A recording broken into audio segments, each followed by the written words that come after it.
It's the week of April 13th, which means Bunny Day is over in Animal Crossing, so now it's time to focus on some cool Kickstarters we have for you in Roll for Crit's Kickstarter, Pickstarter. I'm sure many of you knew this was coming, but Ankh is now live from Come On Games. Ankh, Gods of Egypt, is the third game in sort of the Blood Rage and Rising Sun trilogy. In this game, you are all playing as Egyptian gods, and the people of Egypt have decided that worshipping only one god is what's cool now. It's all about monotheism, not that polytheism. So you are all fighting for the right to be that one god who they all remember and not fade into nothingness.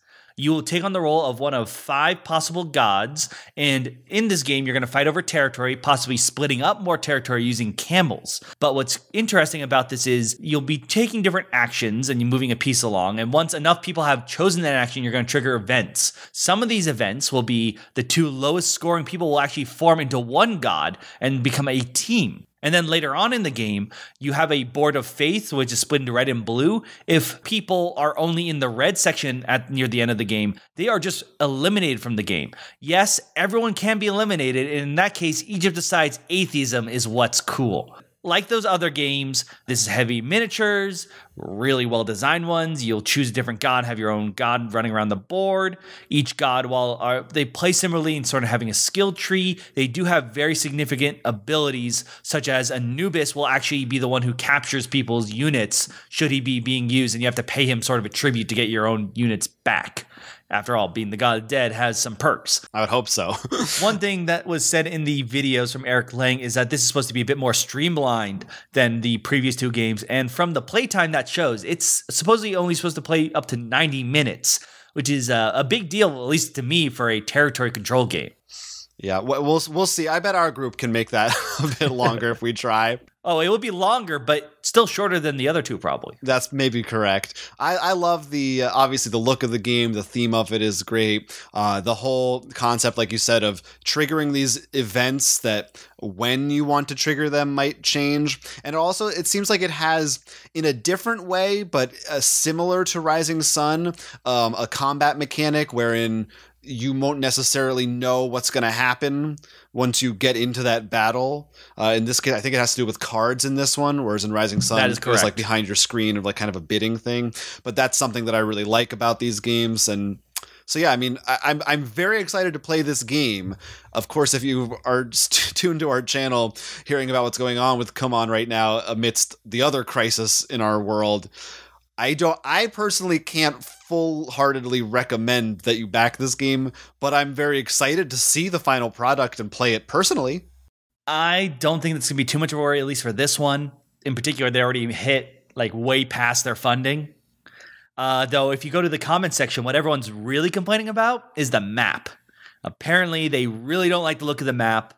I think it's partially because the other maps are a little bit more... they're very gorgeous from the previous games. But in those, they're sort of regions that are locked. In this one, you can make different ones, so everything's sort of a hexagon. So I think that helps take away from the artistic style. Interesting. Well, they have time to change it. Oh, they do. We'll also see, like I said, I was curious whether they actually have these games ready, sort of like Marvel United, so it could be much quicker turnaround. But I also noticed, while some of the stretch goals are adding minis, there isn't like 5 different expansions for you to buy in addition. It's really just, here's the game. And I sort of like that. Yeah, I mean, I that's usually what I like. I think, I guess, Come On, I feel like they sometimes stick to that. I haven't played Blood Rage, and I don't think you have either, Jonathan. Both of us have loved Rising Sun, and as far as I know, a lot of people have clamored that both of them to be excellent games. So I think Eric Lake probably still hit it out of the park with this one. It's $100 for the base, and you can look for what shipping will be. I think you don't have to add shipping now. They also said you could just, if you're a little bit worried, add $1 and at the pledge banner, change it up to whatever you see fit. Wolfenstein, the board game, is an adaptation of the Wolfenstein video game series from Archon Studio. This is a big old dungeon crawling game with minis and dice and combat. You are taking on the role of resistance fighters against the Nazi regime in an alternate history. in which Nazis have taken over the world, and you've got to take them all out. It's a fully cooperative title, and like I said, it's a dungeon crawler. You've got a set of action points, and you're going to be using those to explore a map. Different tiles will be laid out that represent different areas, using combat, finding new items and weapons to equip yourselves. There's also a stealth aspect to this. If too many people are in a certain space, then the enemies might be drawn to you. And there maybe are ways you can try to trick them, use that to your advantage, lead them to different places you want them to go. There are also distinct rooms, so they're going to be door pieces. So, of course, that will be important because, like I said, with stealth, you'll be trying to maybe sneak up on people, or you might be shooting or throwing grenades through doors, different things like that. Otherwise, it looks more or less like what you would expect from, I feel like, from a lot of these combat dungeon crawl minis type games, but with that Wolfenstein theme, which I do think is pretty fun. And I think the aspect of the stealth, while it sounds not like super in-depth, I think it's an interesting element to add that I don't usually see in games like this. So there's some fun to be had there, maybe. I'm not a huge Wolfenstein guy. Will, have you ever played the Wolfenstein games? I have not. I think I missed. Did you say this is like a dungeon crawl like Descent where one person versus everyone, or is this fully co-op? It is a fully cooperative dungeon crawl game. So you're all working together to take out the Nazis. And I think it looks pretty cool, especially if you like that theme and you're looking for a game like this. I think it's maybe a little harder to sell right now just because I feel like there are a lot of these types of games, and for $120, that's the asking price, which is $20 more than Ankh, which is obviously the big hotness, right? It's $20 more than Frosthaven.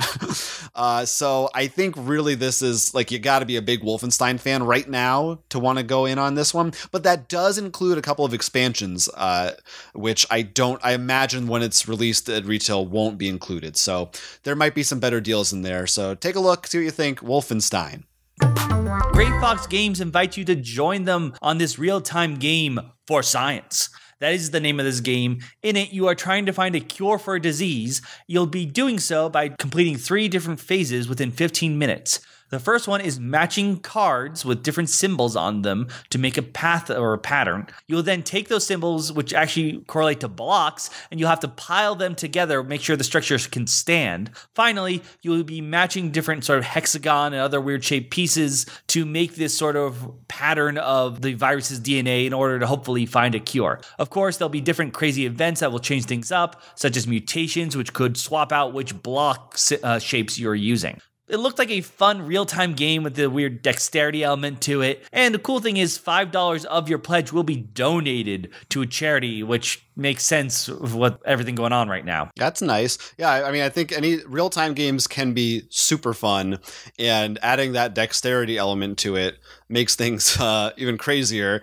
I guess like Space Cadets has a little bit of that, I think. They do, they don't have the block, they have some dexterity like flicking and stuff. Mm-hmm, yeah. And I think that it is pretty fun, especially with the timed element. It's nice to keep a little bit of a light. You're also, I think the theme was like, you're not like the best scientists.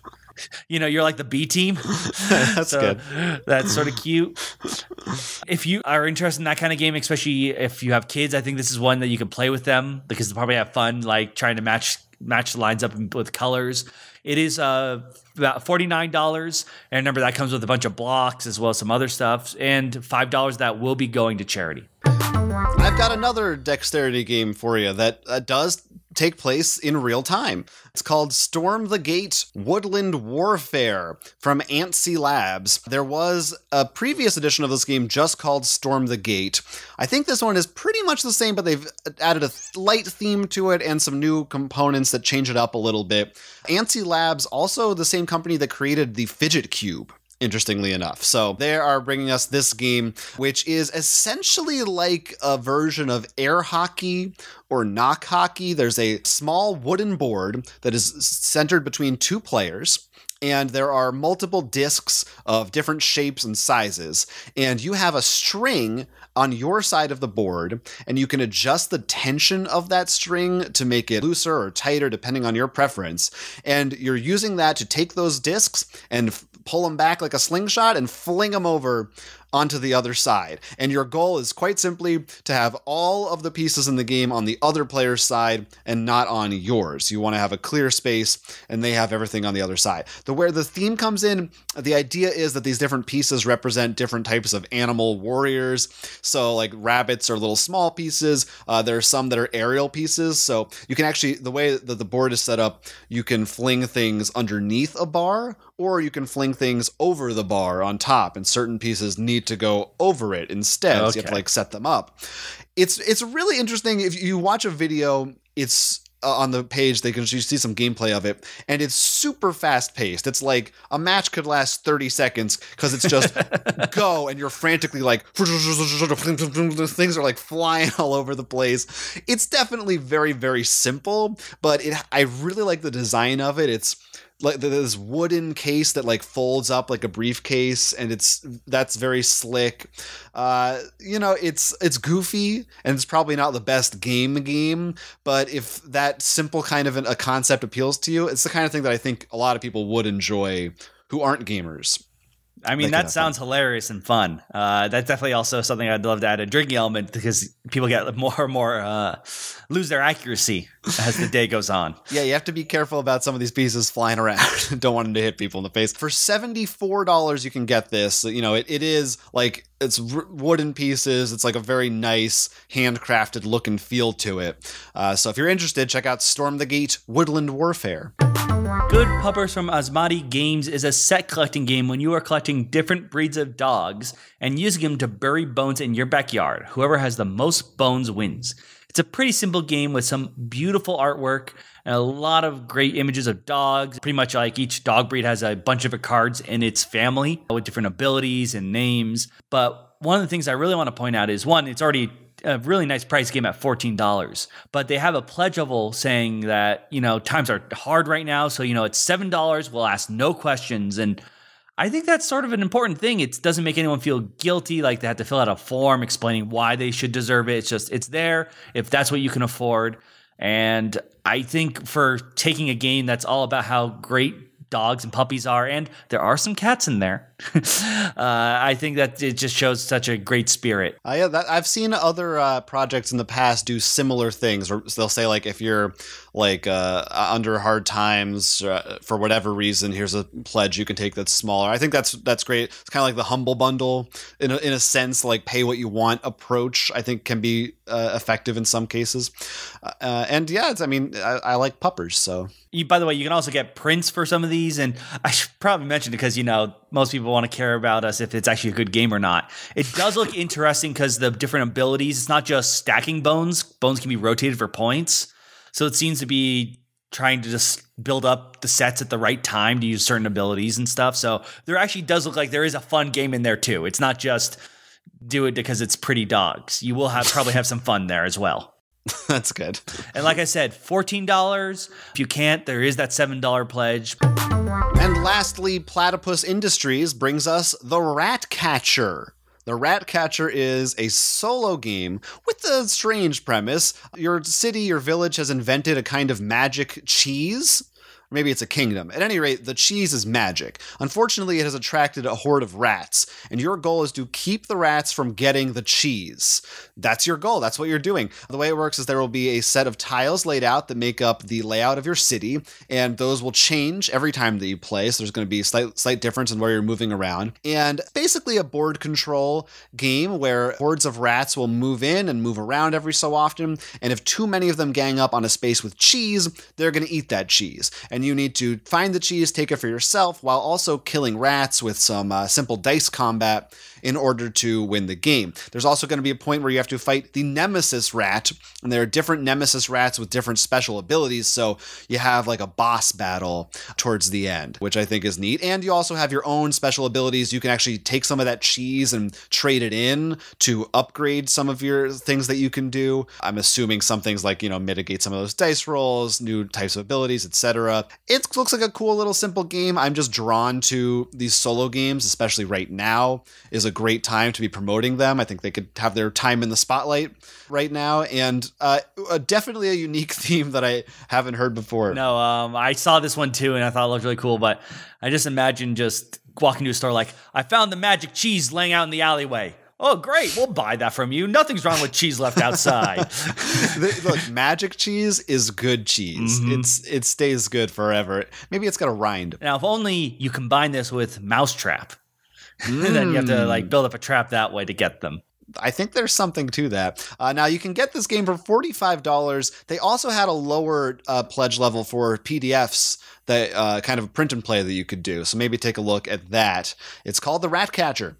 Those are our picks for this week. Obviously, Ankh is a big one, especially for me, because I had a lot of fun with Rising Sun, and I regret missing out on a Blood Rage, so I'm making sure I don't feel bad about this one. And I do love the Egyptian lore and mythos as well.